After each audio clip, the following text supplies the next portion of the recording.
Welcome to On the Edge with April Mahoney Brains.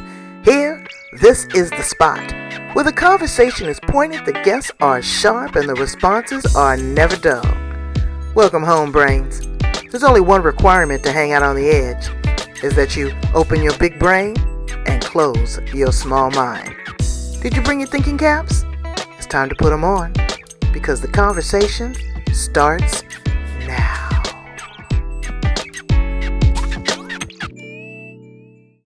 Welcome to On the Edge with April Mahoney Brains. You're back at the spot, the place, the location, where the conversation is pointed, the guests are sharp, there she is, and the responses are never dull. Today we have Tara Killen, and she's killing Hello, Brains. Hello. She's doing the most as a former Air Force veteran. She's a coach. She's got a program. She's a speaker. She's a teacher. She helps people that are stuck to reframe that, to pour it into a different container, to live your best life, understanding who you are, accepting who you are, and allowing others to be welcomed into who you are. She has a lot of experience to that, being a gay woman or a lesbian woman, and she's married. So I want to just kind of see how that all fits in the diversity, equity, inclusion space when it comes to work, what her experience was that in the military, and just really how to help others when they're struggling and they're at the crossroads. So let's welcome her to the edge. How are you, Tara? I'm well. Thank you very much for that warm welcome. And hello, Brains. It's great to see you. Hey. So how do you show up in the world? Tell us, if I haven't already told enough. How do I show up in the world? I show up in the world every day doing my very best. I'm not necessarily perfect. None of us are. But day by day. Oh my God, that's news to me. Except you, of course, right? And you do. I mean, what is perfection, though? I mean, really, let's just really brush it with a broad stroke. What is perfection? Perfection can be annoying because, well, and I say that too. That's the overachiever and the imposter syndrome and insecurity. Oh, I'm perfectionist, and that's kind of a turn off for me. So I appreciate what you say when you say you show up, doing your very best. Continue. Thank you.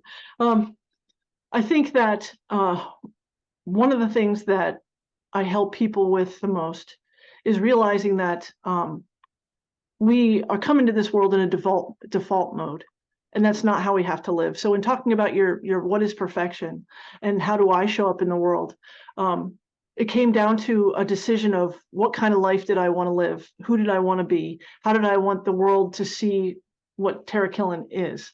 And I help others with that as well. Coming into this world in a default setting where you have parents and teachers and society and television telling each of us how we are supposed to be, how we're supposed to live, I feel that a lot of us don't feel heard, that a lot of us have an inner voice that we try to shove down or ignore, and it results in us feeling stuck in the world, where we wake up and go, is this all that there is? And the answer to that is no, it's not. And I help people discover in them what they would love, a life they would love, and then help them become into it. Okay, so you have a very different lifestyle and life experience than me. I am a 61-year-old Black woman, married to a heterosexual man for the last 39 years. I'm the mother of one. I grew up in South Central Los Angeles. You have a very diverse set of circumstances than mine. How can you bridge the two based upon your experience, my life experience, to help me unfold and uncover something that you probably have never experienced? What sort of tools or methodology or modalities do you use to help me? So when you say that I've probably never experienced what you've experienced, I think that that is something that I want to address first. So I am married. I purchased my home. I have never had a child physically. However, I have nieces and nephews that I have been around in my whole life. So I have seen and been part of children being reared, though I didn't give birth on my own, which there's many a straight person that also has not had a child on their own, but have experiences, nieces and nephews, and, babysitting and grocery stores and, family get-togethers, all that, where there are children involved in the raising of children. I'm in a relationship, I'm married, so I have someone in my life that I love, that I'm emotionally invested in, that I is my world of my heart, that is my companion through this world, that day by day we build a life together, we have a home together. So I don't think it's all that much different than yourself. I'm 53, so I'm a little bit younger, but not that much. And so I have worked, I have loved, I have shared, I have experienced. Just because the person that I'm married to sits down to pee doesn't make it all that much different. Well, I'm not just saying that. I just said marriage overall. It doesn't matter if you're a heterosexual or homosexual, but it is a different relationship. And what I'm talking about is, okay, let's talk about culturally. Okay. I'm sure you haven't walked the path that I've walked, nor have I walked the path that you walked. Because if they put me in the military, they would have kicked me out, or I would have been AWOL. I just don't, I just am not made of that fiber. But again, being a Black woman, you can't relate to that. There's no correlation. Maybe a woman, okay, growing up in South Central Los Angeles, no correlation. So those type of things. And the reason why I bring that up and I define that is because there's coaches, not saying this is you, I'm just making a blanket statement. There's coaches out there that are still on the bench, that are still team players. I don't want you to be able to mimic my life, nor am I going to mimic yours. But what I want there to be when I work with someone is a understanding, especially, culturally, because I've got to walk a different path in this life. I've got to, absolutely. I'm, dodging a bullet, be it in the corporate world. I'm considered as aggressive, or they don't like my hair. That I can relate to. Yeah. Or I am, not good enough, or it's, I'm the only piece of pepper in the salt shaker, those type of things. So how do you help me get over that, or get with that, to live a better life? We've got a lot of similarities, but we've got some major disparities and differences as well. Agreed. And I think that's a major strength. I don't pretend to be you or be anyone else but me. When I talk with people about coaching, when I talk with them about living the life that they would love, it's just that. It's the life that they would love. It's understanding what they want in their life, what you would want in your life. It's not for me to tell you how to live your life. It's not for me to tell you what you should have in your life or shouldn't have in your life. It's not for me to try to pretend to understand what living your life is like. What it is for me to do is give you tools to get unstuck, to help you discover what you would love, to help you. You mentioned a moment ago that about possibly not being good enough in a scenario, to help people realize that they are good enough and why, to help people see who they are, and who they are is, let me back up just 1 second to explain it better. When you look at me, you see a white woman with blondish hair and glasses and light eyes that was in the military, that you may or may not be somebody that you would think to be friends with or colleagues with, or maybe you would, I don't know. When I look at you, well, again, you said a Black woman, 63-year-old woman, corporate world, all the parts that, you see? 61. 61, excuse me, I'm 53, I apologize. No, but what I'm trying to say is, that's the outside. Okay, we live in an inside out world where thoughts become things, where who you are on the inside affects what is on the outside of you. As you look around in your room right now, everything you see around you was created twice, once in the mind and then once in the physical world. Everybody's life is like that. Everybody's life is not about who you see, how you live, and all that kind of stuff. Everybody's life starts on the inside. And that's where I help people. I don't help people by telling them who they should be or claim to be them or know them. No, I'm not. What I do is help people see what they would love and help them live it. Right. Okay. But and I don't want to be. I don't want you to misinterpret what I'm asking you. Sure. What I'm saying is helping me bring the best out in me, not replicating, not duplicating, not copying. And I can kind of agree to disagree with you when it comes to being inside out, because this is what you exude. When we walk into a room and the first time we meet each other, the first thing you look at is the outward exterior. A lot of, and I'm telling you, 90%, I'm going to say 90% of the time, people don't give you an opportunity to look inside, to look outside of this meat suit and see your heart. That takes time. Do people even want to invest the time? We have to be careful as to what we exude, because that's what people gravitate to.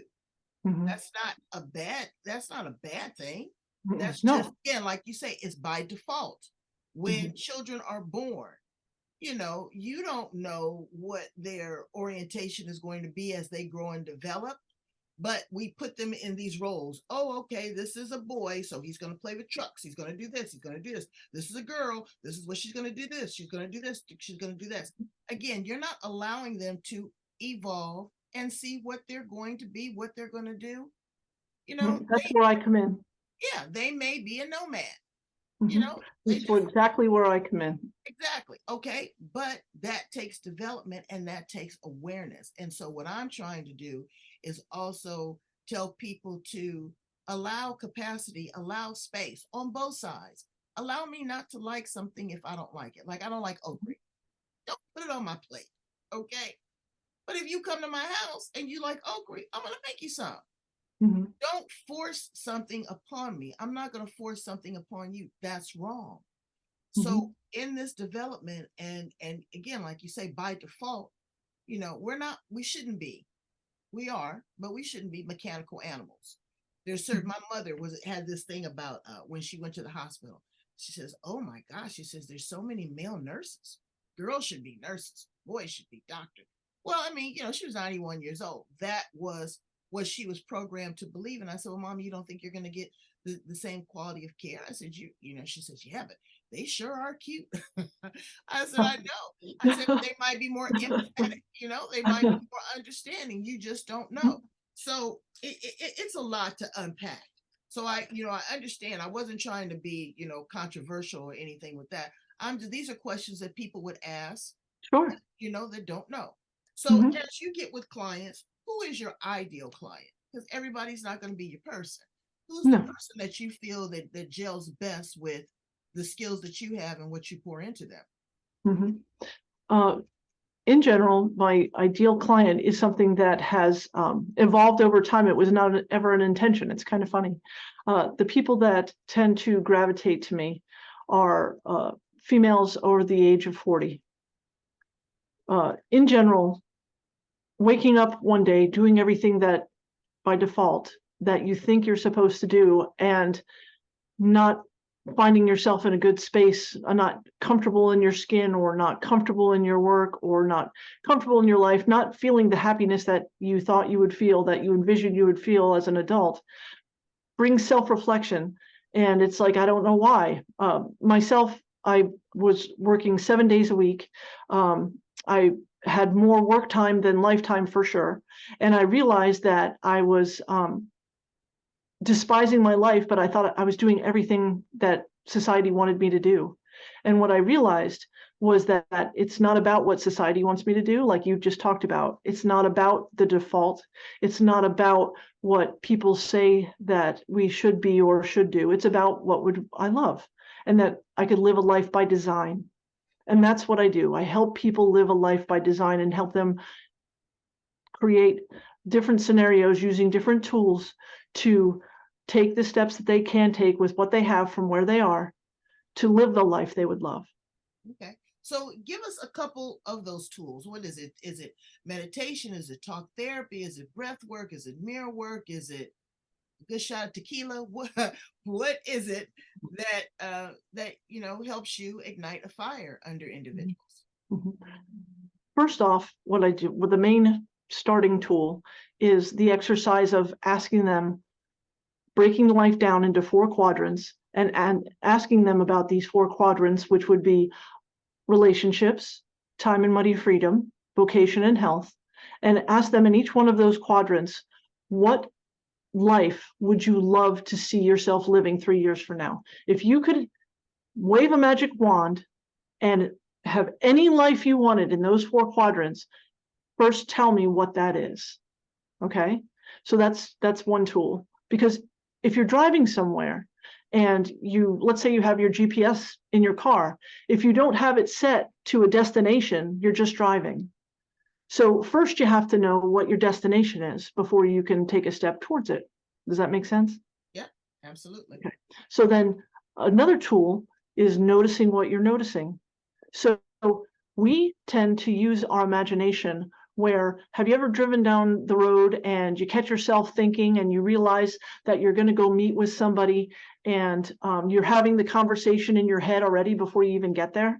That's called manifestation. Absolutely. Well, and that's just For it, me, is you can manifest for good and you can manifest for bad. yeah. Well, I'm planting a seed on my way there.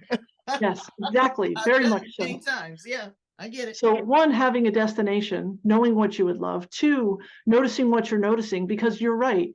You are manifesting every minute of every day. If we realized how much we create in our lives, we would think completely differently.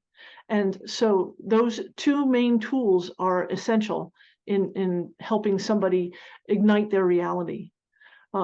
Another tool is when you interact with somebody, you become a person of increase. Like you just said, when you're driving someplace, you're thinking about, you're planting the seed, right? So many people don't plant seeds, or if they do, they're thinking about what could have gone wrong.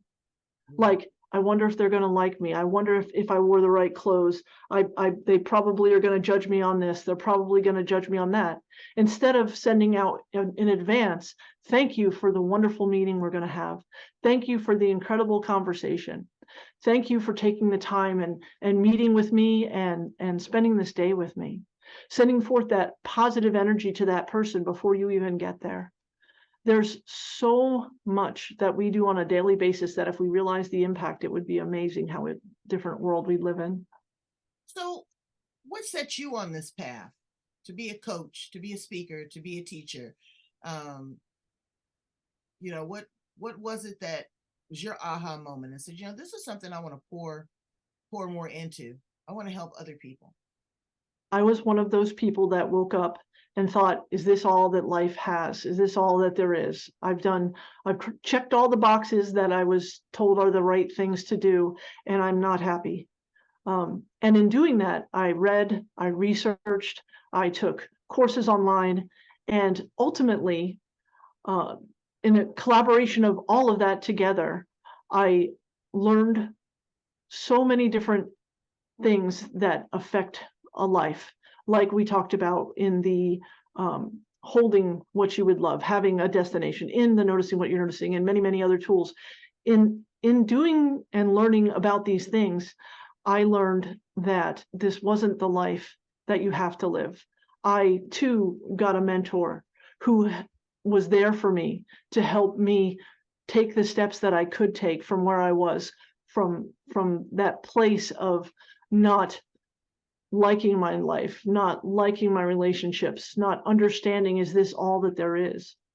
And in turning my life around, I wanted to help other people turn their lives around by showing them the tools that I learned, by sharing with them the experiences that I've had and what my life is now, and helping them get from point A to point B as well. I've made a commitment to myself that over the next 5 years, my intention is to help 500,000 people see that there is an option, that's not waking up hating your life. That's a big, lofty goal, but I'm It sure that is. you can do it. I'm sure that you can do it because each one teaches one. So you have Exactly. a program. Tell us a little bit about your program. I do one-on-one coaching and I do group coaching. I have smaller courses to start and then larger annual courses that again are individual and group. And in that we meet for an hour a week, and we start in a system of support that is a structure. So that way it's an evolution into the understanding that it's not necessarily what you get in the process, it's who you become in the process. Because if you've heard of the law of attraction, right? Manifestation, absolutely. Right. And so if just the word attraction, like attracts like. So you don't get what you want, you don't get what you need, you get what you are. And if there is a life imagined that is where you want to be, the only reason you're not there is because you're not a vibrational match to it. And so what I do in my programs is help people walk the path with them, teach them the steps that they can take in their life to be the person, to live as the person, to have the relationships, to have the vocation, to have the health that they want to have.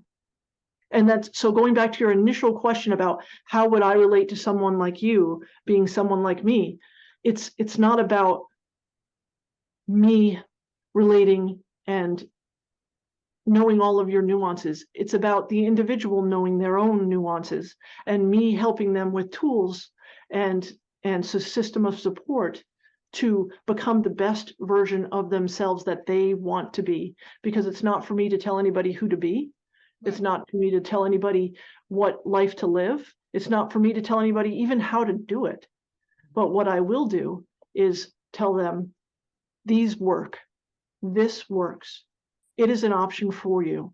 And what I do is I offer people a free strategy session that any of your listeners that they would like to have a conversation, we can talk about their life and where they are and identify the gap between where they are now and where they want to be, and talk about the programs that I offer to help them get there. Well, thank you so much for doing the deep dive and going into more clarification, because you hear these words, these big $25 words, as I like to call them, just rolling off people's tongues. I'm a transformational coach. Okay, you gonna turn me into a frog? I'm a life coach. How can you dictate? I can't control my own life. How can you dictate, facilitate, control, help me manipulate, make the changes that I need to make me get over certain hurdles if you have really no idea of who I am, what I do? Again, like I said, we don't have to. I appreciate that we're not the same, because that is how I'm going to grow, is by a different experience. Okay, that is how you are going to grow, by interjecting and being involved in a different experience. That's what people don't do. Yes. Now. They want to be so combative. They want us all to assimilate, but not acculturate. Well, what they end up doing is assassinating our character. And I don't think that that is beneficial to anyone. The world has changed and it's evolving every second. I mean, look at AI. Yes. My mother used to say, "Oh, that internet and Facebook is the devil." Well, she's right.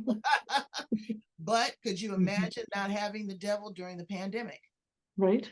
During the pandemic, Tara, what did that teach you? That 2-year pause, silence, doing deep introspective work, being afraid of everybody that comes near you. What did that teach you about you and about life? It taught me that the biggest thing that I found in people during that time, because there was a lot of, like you say, a lot of online time, was that people desperately desire to be heard. Agreed. And that the difference in all of us, to me, in that time broke down to no one listens to me. No one hears me. You've got Republican, you've got Democrat, you've got Black, you've got white, you've got Asian, you've got American Indian, you've got all these different everythings, Irish and German and Catholic and Protestant, and there's all these, like you talked about earlier, the labels, the he, she, they, all the different labels that we have. Bottom line, to me, during the pandemic, what I heard, what I learned, how it affected me, was that I realized and I saw and I felt how much we need to be heard. Mm, absolutely. And a lot of people are in a deafening echo chamber of hearing nothing because they don't want to. And Brains, that's what I asked you, is to allow yourself to want, to dream, even if it's not, your forte. That's like me. I might be adventurous and try some okra. Maybe I'll try it a different way. Maybe it won't be sauteed. Maybe it'll be, fried or whatever it is. But I'm going to allow myself the capacity to learn. That is what our journey is. We have two purposes. One is to learn, one is to teach. Everything else is water under the bridge.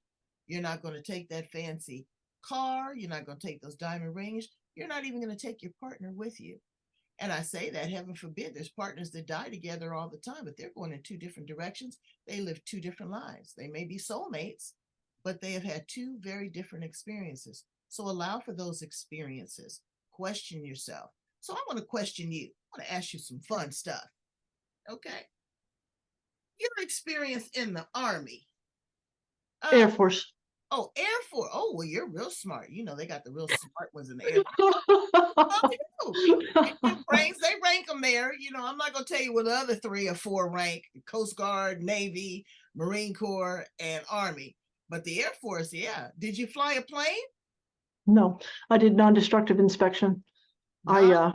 I was one of the people that made sure that everything was safe. Okay.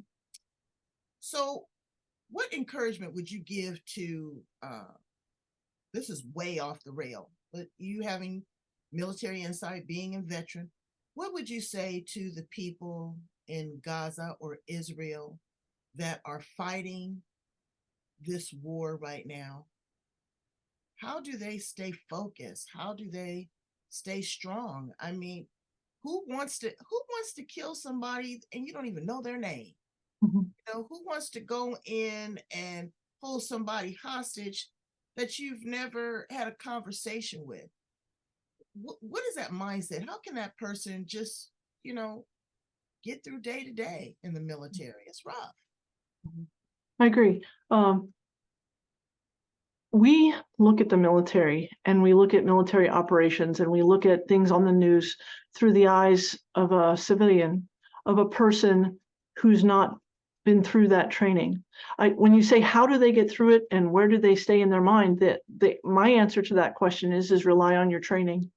When I was in the Air Force, it was during Desert Storm, and that was quite a while ago. And I have no beef with anybody in Iraq or Iran or Gaza or Israel or Pakistan or anything.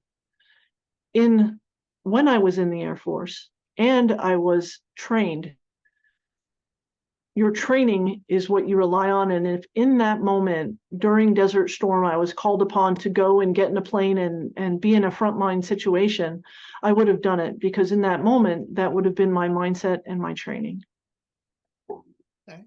So again, like I said, I would have made it through basic training because they tear you down to build you up. They do. Okay. But again, there has to be core values that I'm sure that are still embedded with you to this day: resilience, self-alliance, commitment and loyalty to your brothers and sisters in the military, the other soldiers. You leave no one behind. Your intention, your being able to trust your instincts. So a lot of those characteristics are, I think, from what you've told me, mirror over into the work that you're doing now with individuals. Agreed. That you help them, again, tear themselves down to rebuild themselves back up in a way of Mhm. speaking And leave no one behind. and leave no one behind. Oh my God, I squirted a tear. Stop it. Stop it. So you have a big, beautiful smile. What makes you smile? What makes you happy? Not your wife, not your dog, but really internally, what just lights you up? I love to see people living their life to the fullest, whatever that means. Every time at work, in my relationships with, you mentioned my dog, with my dog, with my neighbors, with my clients, seeing them living a life that they love is probably one of the most beautiful things I have ever seen in my entire life. Seeing people feeling heard, seeing people feeling alive, seeing people feeling joy and happiness from within instead of searching for it coming from the outside. When you see someone living life because they love it, it is probably to me the most beautiful thing you will ever lay eyes on, even more than the most beautiful sunset, even more than the most beautiful fall, the most gorgeous oceans. Seeing life streaming from someone's eyes, from someone's skin, just glowing with that. It's birth in itself. It is glorious, Right? and it makes me smile. All right. Well, I'm glad that makes you smile. A nice bowl of gelato makes me smile. Does it? If you were an appliance in the kitchen, what appliance would you be, Tara, and why? Wow. Okay. Um, hmm. I would probably be a food processor, because no matter what you put in me, there's a setting that can fix it into something else. Oh, probably today, I change from day to day. Today, I'd probably be the dishes because you can pound me up, you put everything on it, but I would be fine Linux China. I don't think I would just be a paper plate. If you were a car, what kind of car would you be? I would be a Subaru Outback. And Really? I would be a Subaru Outback because I'd be sharp, all-wheel drive. I can go anywhere, and I can go to a nice restaurant, and I can go to a business meeting, and versatile and fits all situations. Okay. All right. Well, that's good. I always tell people I'd be a 1974 VW van with the flowers painted on the outside, a big mattress in the back, some tequila, a hookah pipe, and some reggae playing. Oh yeah, that's exactly. I've envisioned it. You're talking about manifestation. I've envisioned it many times. I visited. If you what would a younger version, what would you say to a younger version of yourself, say in your 20s? You are more than you know. You have more support than you know. Just look at a blade of grass growing through the concrete. If a blade of grass can grow through concrete, you can do anything. You just believe in yourself and keep going, because it's all going to be okay. And in closing, what do you want your legacy to be? How do you want to be remembered? I want to be remembered as someone who held the hands of the world to contribute what she could contribute to help it be a better place. Well, there's a lot of white space that you can color in, sister. Okay, because everything is so convoluted. You look at sports, politics is what I call them, because they're all tricking us up. Uh, Yeah. Relationships, finance. We're about to run into that. People aren't even talking about that.